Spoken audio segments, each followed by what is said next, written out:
Hello friends, आप सभी का स्वागत है मेरे यूट्यूब चैनल पे। आज हम इस वीडियो में सामान्य अध्ययन जीके जीएस के टॉप 30 क्वेश्चन हम करेंगे, जो कि आपके आने वाले परीक्षा में बहुत ज़्यादा इंपॉर्टेंट है और यही सवाल आपके पेपर में आएंगे। समझ लीजिए, ऐसे ही सवाल एग्जाम में आ रहे हैं। और इससे पहले मैंने साइंस की, कंप्यूटर साइंस की, फिजिक्स, केमिस्ट्री, बायोलॉजी की वीडियो हमने प्लेलिस्ट में डाल दी है। अगर आपने वीडियो नहीं देखी तो जाके जरूर देख लीजिएगा, अगर आप रेलवे एग्जाम की आप तैयारी कर रहे हैं स्पेशली। ठीक है।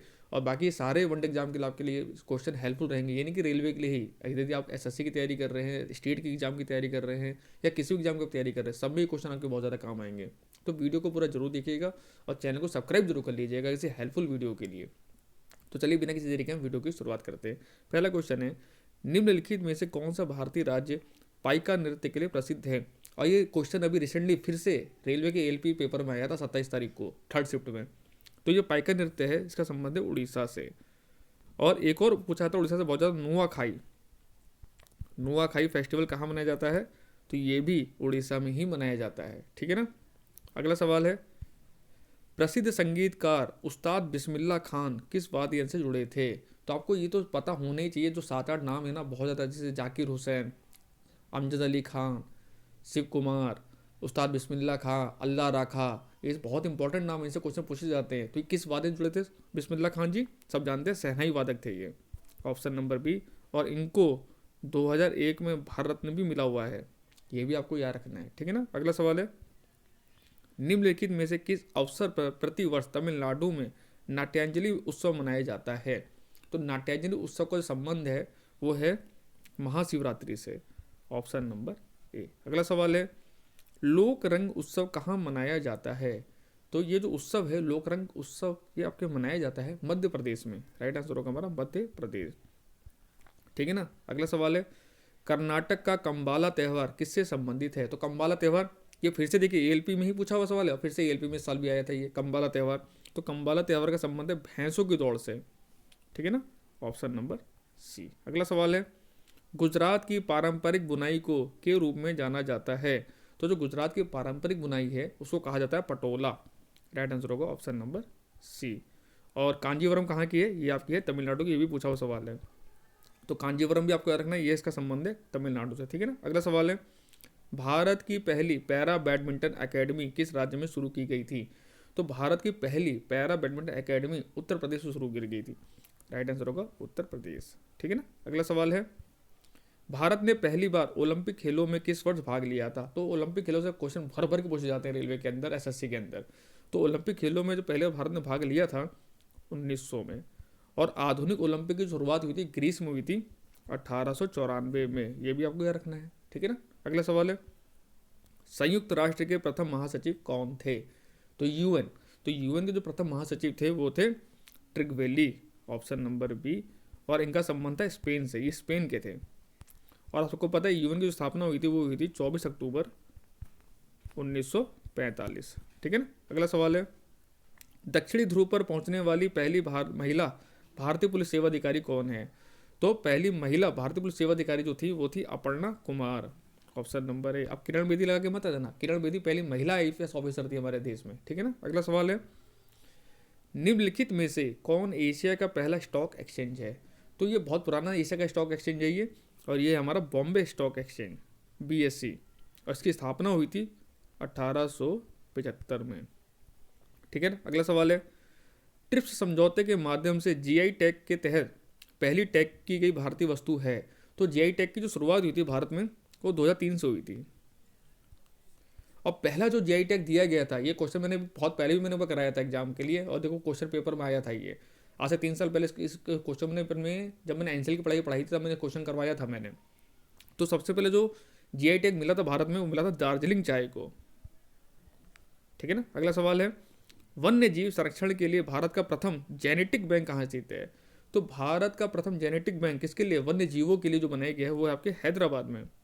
Option number B. अगला सवाल है, भारत की पहली इलेक्ट्रिक ट्रेन किस वर्ष शुरू की गई थी? तो फ्रेंड्स, भारत की जो पहली इलेक्ट्रिक ट्रेन है वो शुरू की गई थी 1925 में। Option number B. अगला सवाल है, भारत में पहले टेस्ट मैच का आयोजन किस भारतीय क्रिकेट मैदान पर किया गया था? तो पहले टेस्ट मैच का आयोजन बॉम्बे जिमखाना में किया गया था। Option number B. अगला सवाल है, पैरालंपिक में स्वर्ण पदक जीतने वाले पहले भारतीय कौन थे? तो पैरालंपिक में स्वर्ण पदक जीतने वाले पहले भारतीय थे वो थे Mariyappan Thangavelu. Option number B. इनका संबंध किस खेल से था? इनका संबंध था ऊंची कूद से, ठीक है ना। अगला सवाल है, निम्नलिखित में से कौन सा तमिल साहित्य का महाकाव्य? ये तो मोस्ट इंपोर्टेंट सवाल है। ये सवाल ना जाने कितने एग्जामों में सवाल को पूछा गया, यहाँ तक कि यूपीएससी तक के पेपर में सवाल को पूछा गया है। तो तमिल साहित्य का जो महाकाव्य वो है शिल्पाधिकारम। Option number A. अगला सवाल है, महाभाष्य पुस्तक किसने लिखी है? तो महाभाष्य पुस्तक का संबंध है वो है पतंजलि जी से, जो कि योग के प्रतिपादक भी हैं, ठीक है ना। अगला सवाल है, नई दिल्ली में इंडिया गेट को किस वास्तुकार ने डिजाइन किया था? तो जो इंडिया गेट है दिल्ली में, आप लोग बहुत लोग घूमे भी होंगे, बहुत लोग दिल्ली के भी होंगे, तो इसका डिजाइन किया गया था एडविन लुटेंस के द्वारा। अगला सवाल है, और ले कार्बूजियर भी इंपॉर्टेंट है, इन्हें चंडीगढ़ का डिजाइन किया था, ठीक है ना। भारत में राष्ट्रीय एकता दिवस 31 अक्टूबर को के जन्म दिवस का अवसर मनाया जाता है। तो हर साल राष्ट्रीय एकता दिवस 31 अक्टूबर को मनाया जाता है सरदार वल्लभ भाई पटेल जी की याद में, ठीक है ना। इनको भारत का लौह पुरुष भी कहा जाता था। और इनके नर्मदा जिले में एक स्टैचू बनाया गया, स्टैचू ऑफ यूनिटी, उस चीज़ की ऊंचाई है 182 मीटर। अब मैं क्यों आपको बता रहा हूँ, क्योंकि ये पूछा हुआ सवाल है। स्टैचू ऑफ यूनिटी की ऊंचाई कितनी है? तो 182 मीटर है। और इसके जो वास्तुकार थे वो तो राम वी सुतार, ये भी आपको याद रखना है। अगला सवाल है, भारत में राष्ट्रीय पंचायती राज दिवस कब मनाया जाता है? तो पंचायती राज दिवस जो मनाया जाता है वो मनाया था 24 अप्रैल को चौधरी चरण सिंह जी की याद में, ठीक है ना। अगला सवाल है, रानीखेत हिल स्टेशन भारत के किस राज्य में स्थित है? तो रानीखेत हिल स्टेशन ये हमारे उत्तराखंड में ही है, तो उसका राइट आंसर होगा उत्तराखंड। उत्तराखंड में और फेमस जगह है, रानीखेत है, और आपका क्या बोल नैनीताल है, मसूरी है, हरिद्वार है, ऋषिकेश है। आप लोग बहुत लोग घूमे भी होंगे उत्तराखंड में आके, तो आपको पता होगा ये, ठीक है ना। अगला सवाल है, गोवा भारत का 25वां राज्य कब बना? तो गोवा भारत का 25वां राज्य है ये बना था 30 मई 1987 को। इससे पहले ये क्या था, केंद्र शासित था ये दमन और दीव के साथ में, ठीक है ना। अगला सवाल है, गोल गुंबज किस राज्य में स्थित है? तो फ्रेंड जो गोल गुंबज है ये आपकी स्थित है कर्नाटका में। Option number D. अगला, और कर्नाटक में मूर्ति है, सबसे ऊंची मूर्ति गोमतेश्वर की मूर्ति, जो कि ग्रेनाइट से बनाई गई है। ये भी सवाल आया हुआ है रेलवे में ही। तो गोमतेश्वर की मूर्ति ग्रेनाइट से बनाई गई है, वो भी कर्नाटका में ही है, ठीक है ना। अगला सवाल है, सड़क यातायात शिक्षा संस्थान यानी IRTE भारत में स्थित है। तो जो IRTE है ये आपके हरियाणा के फरीदाबाद में स्थित है। Option number C. अगला सवाल है, निम्नलिखित में से किस शहर को ब्लू सिटी के नाम से भी जाना जाता है? तो ब्लू सिटी और पिंक सिटी तो मैक्सिमम लोगों को पता है जयपुर है, और जो ब्लू सिटी है वो आपकी है जोधपुर।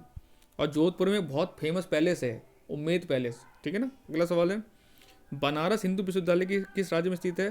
तो जो बीएचयू की स्थापना मदन मोहन मालवीय जी के द्वारा किया गया था, और ये आपके है उत्तर प्रदेश में, ठीक है ना। अगला सवाल है फ्रेंड्स, निम्नलिखित में से कौन बुकर पुरस्कार जीतने वाली पहली भारतीय महिला थी? ये भी मोस्ट इंपॉर्टेंट सवाल है, हर एग्जाम में सवाल को पूछा गया है। तो बुकर पुरस्कार जीतने वाली पहली भारतीय महिला थी वो थी अरुंधति रॉय। और किस बुक के लिए जीता था उन्होंने? ए मिनिस्ट्री ऑफ अटमोस्ट हैप्पीनेस के लिए, ठीक है ना, 1997 में। अगला सवाल है, भारत का सर्वोच्च साहित्यिक पुरस्कार कौन सा है? तो इस पुरस्कार की जो स्थापना हुई थी वो हुई थी 1961 में, लेकिन जो दिया गया था वो दिया गया था 1965 में। अब आप समझिए कौन सा पुरस्कार, वो है ज्ञानपीठ पुरस्कार। Option number A. और जो पहला पुरस्कार दिया गया था ये जी शंकर कुरूप जी को दिया गया था, ठीक है ना। अगला सवाल है, राष्ट्रीय कौशल विकास मिशन भारत के प्रधानमंत्री द्वारा शुरू किया गया था। तो राष्ट्रीय कौशल विकास मिशन है, इसकी शुरुआत करी गई थी 2015 में। Option number C. तो thank you so much friends for watching this video. I hope आप लोग वीडियो अच्छा लगा। वीडियो अच्छा लगा तो लाइक शेयर कीजिएगा, चैनल को सब्सक्राइब जरूर कर लीजिएगा।